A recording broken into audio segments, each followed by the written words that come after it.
Most people who experience a stroke felt completely fine the night before. No warning, no pain, no sign anything was wrong. They went to bed, just like you might tonight.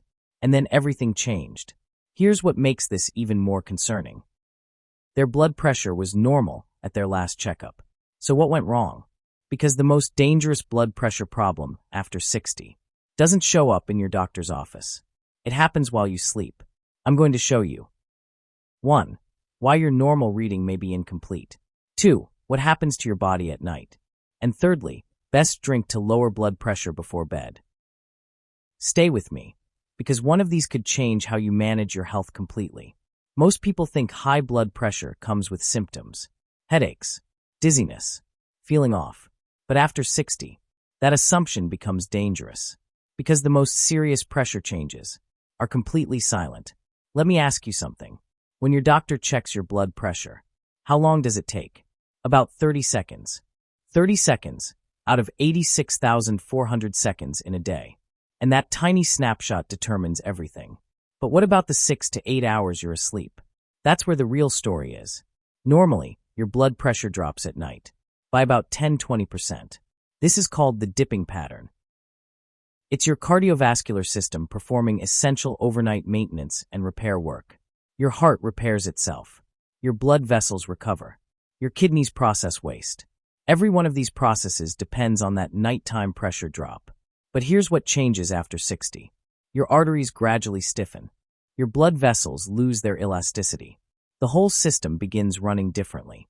And your autonomic nervous system, the one controlling that nighttime pressure drop, starts losing its rhythm. The signals get weaker and less reliable. For millions of people over 65, that nighttime dip simply stops happening. Arteries become stiffer. Signals from your nervous system weaken. Your body loses rhythm. And for many people, that drop never happens. Some people don't dip. We call them non-dippers. And this is more common than most realize. Over half of adults over 65 fall into this category. Even more concerning, some people experience rising blood pressure at night. These are called reverse dippers. And here's why this matters. People with this pattern have significantly higher risk of serious cardiovascular events, even if their daytime readings look completely normal. A patient comes in, blood pressure, 120/78. Perfect. We send him home with a 24-hour monitor. At 2 a.m., his pressure rises significantly. While he's asleep, no symptoms, no awareness. And this happens night after night. So the real question is, why? Here are 3 main reasons. 1. Medication timing. Most people take medication in the morning. By midnight, the effect may be reduced. 2. Stress hormones.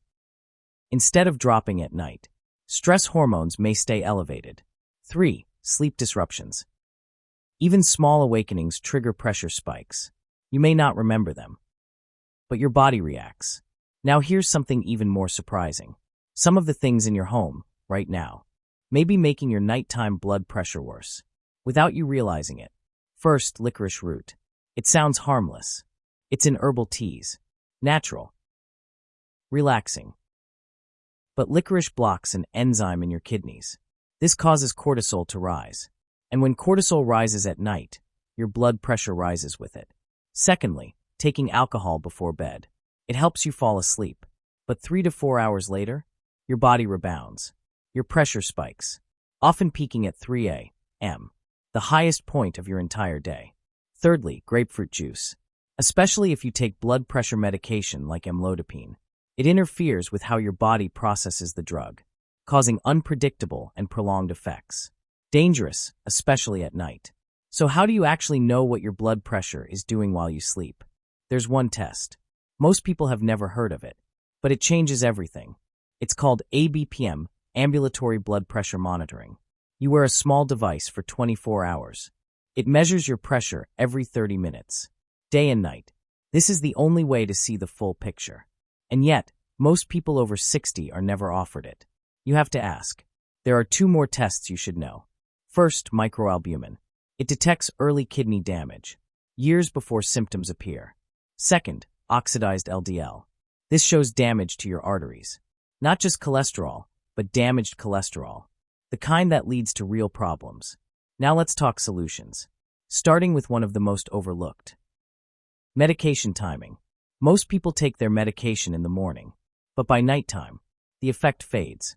Exactly when you need protection the most. A major study followed over 20,000 patients. Those who took their medication at night had nearly 50% lower risk of heart attack, stroke, and death. Same medication, same dose, different timing, massive difference. But don't change anything on your own. Talk to your doctor first. Some medications shouldn't be taken at night. This is a conversation, not a guess. Now here's something simple, but powerful. Hibiscus tea.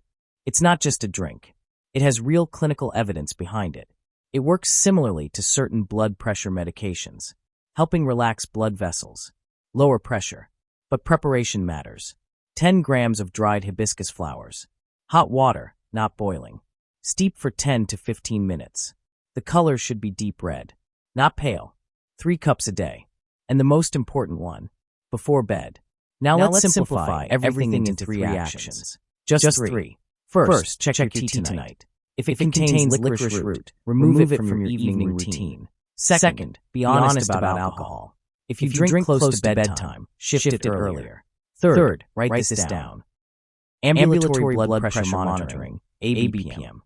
Microalbumin, oxidized LDL. That list alone could change your future. Bring it to your next appointment.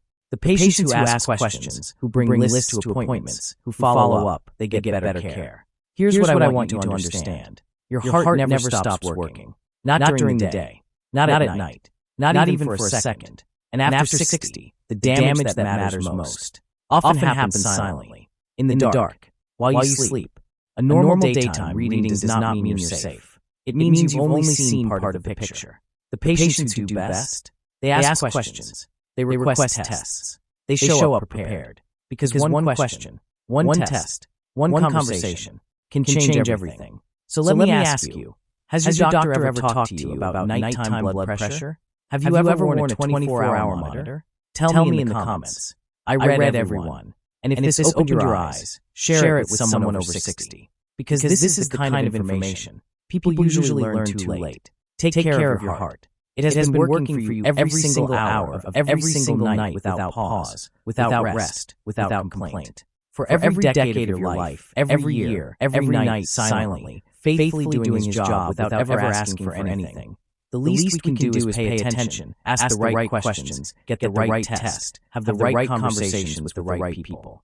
You now know exactly what those questions are, which test to request, which conversation to have. That knowledge has real, measurable value. Walk in prepared. That's the whole message. Walk in with your list. Walk in knowing what to ask for. That changes everything. I'll see you in the next video. Until then, take exceptional care of yourself and of the people you love. And if you have questions or want to share your own experience, the comments are open.